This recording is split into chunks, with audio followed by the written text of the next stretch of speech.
ಜೈ ಶ್ರೀರಾಮ್. ಹಿಂದಿನ ಭಾಗದಲ್ಲಿ ನಾನು ಕೇಳಿದ ಪ್ರಶ್ನೆ, ದೇವತೆಗಳು ಮತ್ತು ರಾಕ್ಷಸರು ಅಮೃತಕ್ಕಾಗಿ ಸಮುದ್ರ ಮಂಥನ ಮಾಡುವುದಕ್ಕೆ ಯಾವ ಪರ್ವತವನ್ನು ಕಡಗೋಲಾಗಿ ಬಳಸಬೇಕೆಂದು ನಿಶ್ಚಯಿಸಿರುತ್ತಾರೆ. ಇದಕ್ಕೆ ಉತ್ತರ ಮಂದಾರ ಪರ್ವತ. ಮಹಾಭಾರತದ ಕರ್ತೃ ವ್ಯಾಸ ಮಹರ್ಷಿಗಳು. ಗಣನಾಯಕನೇ ಅದರ ಲೇಖಕ.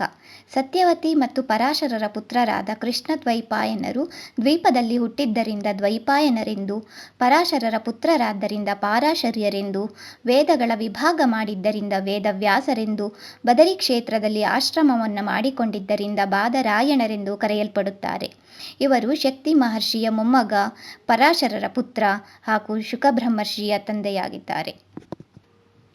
ವ್ಯಾಸಂ ವಸಿಷ್ಠನಪ್ತಾರಂ ಶಕ್ತೆ ಪೌತ್ರಮಕಲ್ಮಷಂ ಪರಾಶರಾತ್ಮಜಂ ವಂದೇ ಶುಕತಾತಂ ತಪೋನಿಧಿಂ ಎಂಬ ಶ್ಲೋಕ ಇವರ ಗೋತ್ರ ಮತ್ತು ವಂಶಗಳ ಬಗ್ಗೆ ಹೇಳುತ್ತದೆ.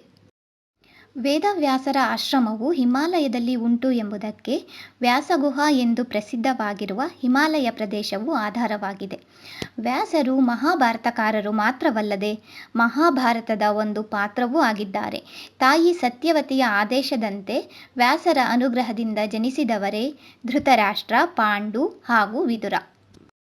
ಮಹಾಭಾರತದಲ್ಲಿ ನಾಯಕ ಯಾರು ಅಂತ ಬಂದಾಗ ಯುದ್ಧದಲ್ಲಿ ಜಯಗಳಿಸಿ ರಾಜನಾಗಿದ್ದರಿಂದ ಧರ್ಮರಾಯನೇ ನಾಯಕ ಎಂದು ಹೇಳುವವರು ಇದ್ದಾರೆ.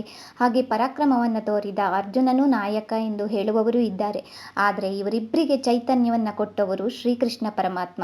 ಆದ್ದರಿಂದ ಲೋಕತ್ರಯ ವಿರತ ನಾಟಕ ವಸ್ತುತಂತ್ರ ಪ್ರಸ್ತಾವನಾ ಪ್ರತಿ ಸಮಾಪನ ಸೂತ್ರಧಾರಃ ಎಂದು ಪ್ರಸಿದ್ಧನಾಗಿರುವ ಶ್ರೀಕೃಷ್ಣ ಪರಮಾತ್ಮನೇ ಇದರ ನಾಯಕ.